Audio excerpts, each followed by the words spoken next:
Hi guys, welcome to ating Kosa Vlog.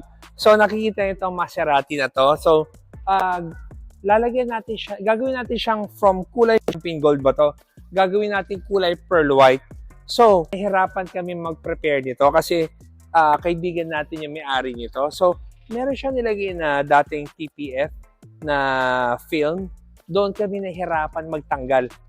Isang linggo inabot sa amin para tanggalin lang yung TPF niya at i-restore ulit na ganyan ka kintab. Pero hindi namin naiwasan, may mga tamang na ganyan. Kasi nilagyan siya ng body kit. This body kit is not original. Meaning, hindi siya kasama sa OEM pala, pero this body kit, mukha namang original. Pero yung pagkapintura natin nagpintura, natuklap to. Dahil yung kapit ng PPF na tinanggal namin ay grabe. Tapos, ito rin, dito sa kabila, meron din.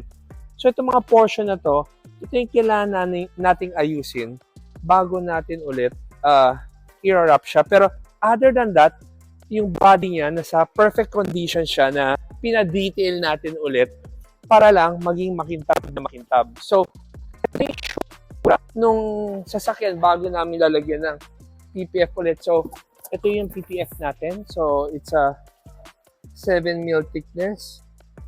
Pearl white yung kulay. So, ito siya. So, ito yung kulay niya. Ito yung ilalagay natin. So, update namin kayo ulit mamaya. Or i-continue na lang natin itong video na to pag natapos na natin yung pagkabit ng PPF na to. So, yung color, sanay na kami magkabit ngayon ng transparent PPF, yung 8.5 mil natin. Ito sa colored TPU PPF, ang dami naming available color na pwedeng ilagay dito. So, isa to sa mga susubukan natin. Tapos, pero ang laging client namin ay yung mga van. Tulad ng mga Ford Transit na to. Pag pinasamay sa amin, binabuff lang rin namin ulit na magmukha siyang parang almost brand new bago namin nilalagyan ng PPF. So guys, abangan nyo. Hi guys! Gusto ko ipakita sa inyo ang isang coaching ginawa natin na from kulay champagne gold, ginawa nating pearl white. So guys, ito na.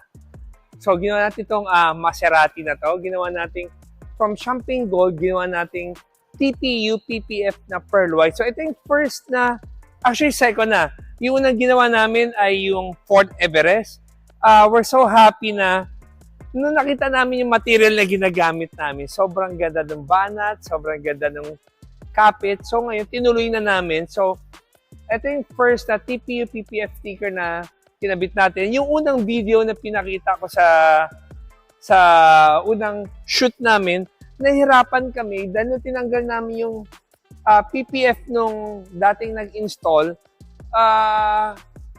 akala namin lilinisan lang.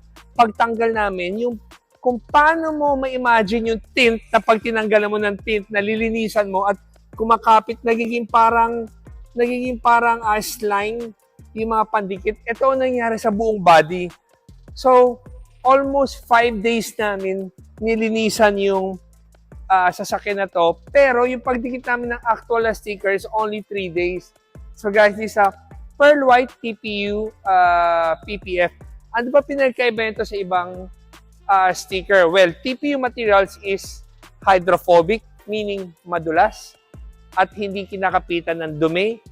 At kung sakaling ito ay na-scratch, nagsa-self-healing siya, hindi mo na kailangan mag-alala kung nagkamali ka ng linis or madumi, pinunasan mo ng basahan. Diba dati pagka maling hugas mo, nagkaka-swirl na kaagad eh. Swirl mark, lalo na pag black. So, ang kinaganda ng TPU PPF sticker ay detalyado na ang pagkakintab niya at hindi mo na kailangan mag-wax. Magsasabon ka lang or walang sabon, basta kung paano mo siya gustong linisan, yun na lang dapat mong gawin. So, meron tayong tinatawag na TPU PPF na colored, meron din tayong PPF na transparent lang, which is yan yung normal. Sa karamihan na may mga brand yung coaching ngayon, pinaka-PPF nila, well, I would say na talagang maganda ang PPF and kailangan ng isang car owner, lalo na pag mahal na mahal mo yung auto mo at ayaw mong mag-maintenance, gusto mong maging maintenance free ka, perfect ang PPF kasi hindi ka na nag-aalala kung paano mo siya lilinisan at gusto mo lagi makintab. Pwera sa amin, marami rin namang market leader na nagkakabit ng PPF na sticker. Pero syempre, lagi namin sinasabi, kung sakaling ikaw ay magpapakabit ng transparent PPF or colored PPF, kailangan mo laging tatandaan, magpapagawa kayo sa mga reputable brand because kung sakaling meron kang problema, meron kang babalikan or meron kang makakausap na mas mag-a-assist sa inyo. Sometimes kasi sa market may mga nag-offer ng mura pero ang problema doon sa mura, hindi mo alam gaano kakapal yung ginagamit. At number 2, hindi mo alam saan nila ginagawa. Or number 3, I would say na pag nagka-problema na, paano mo sila hahanapin?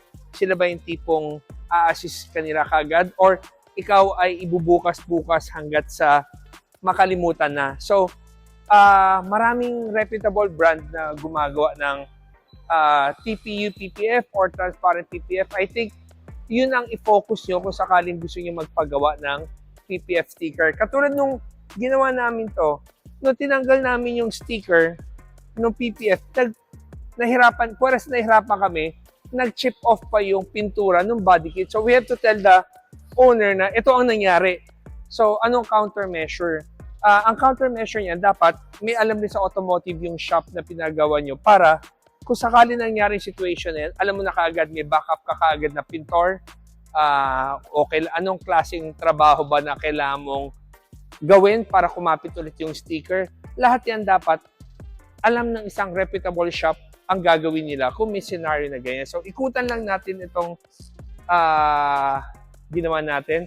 Kung makita nyo sa kintab, kung kintab lang pinag-uusapan, ito ay kakakabit lang namin. Hindi pa nga namin napunasan buong auto. So, gusto ko na pakita yung kintab niya. So, from champagne gold, naging pearl white. So, well, like ito may body kit na. So, naglagay kami ng sealant kasi yung body kit niya ay talagang may original na sealant na ganyan. Kaso nung nagkabit kami ng sticker, obligado namin tanggalin. So, iba ang trabaho mo pag may body kit. Pag may body kit ang isang sasakyan na magpapa-colored PPF, iba ang charge namin dahil napakahirap gawin. Papunta dito sa may likod, so look at the fairings niya. Tapos, dito yung pagkakabit rin ng sticker. Yung linis niya, very important. Lagi tinatanong ng mga tao kung sakali bang nagpakabit ka, ano ba warranty ng isang sticker? So, I would like to say for all na nagkakabit ng stickers, if you say 3, 4, 5 years ang warranty mo, kanya-kanya pwede mo magsabi na pahabaan ng warranty. Ano ba ang reality?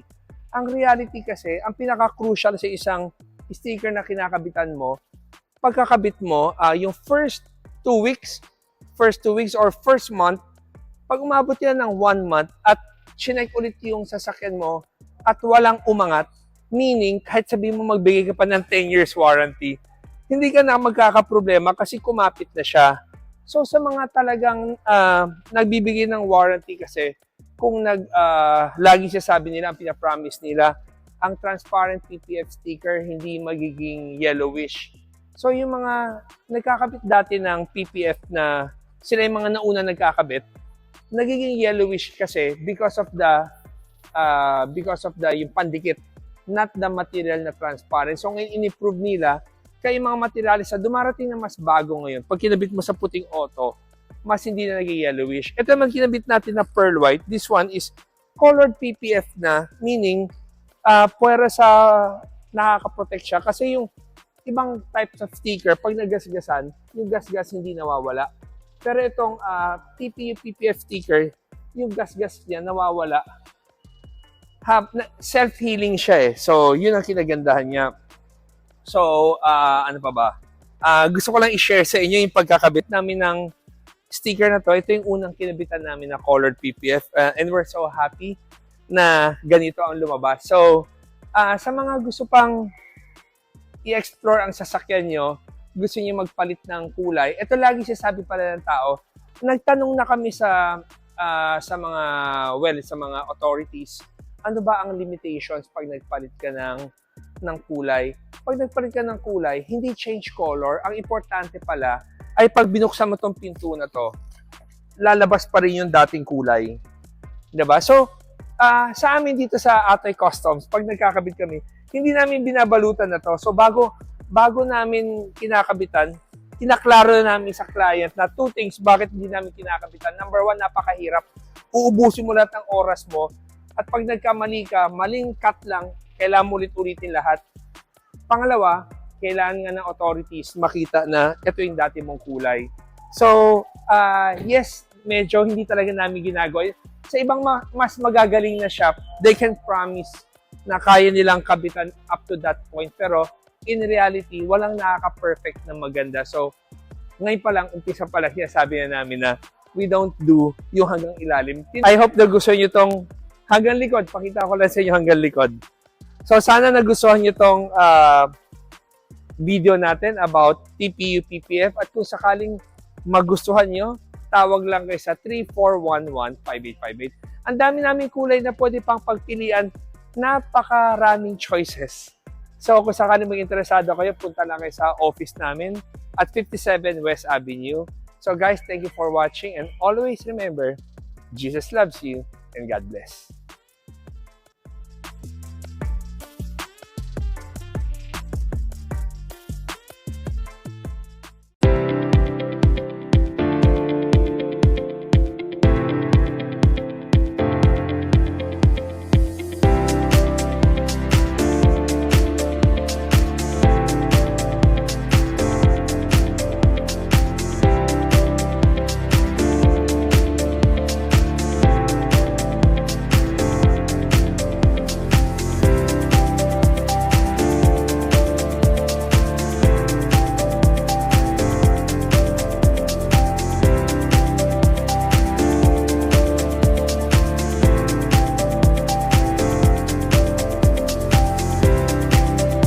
Guys, maging komportable sa biyahe, gumamit ng Atoy headrest. 100% Filipino product.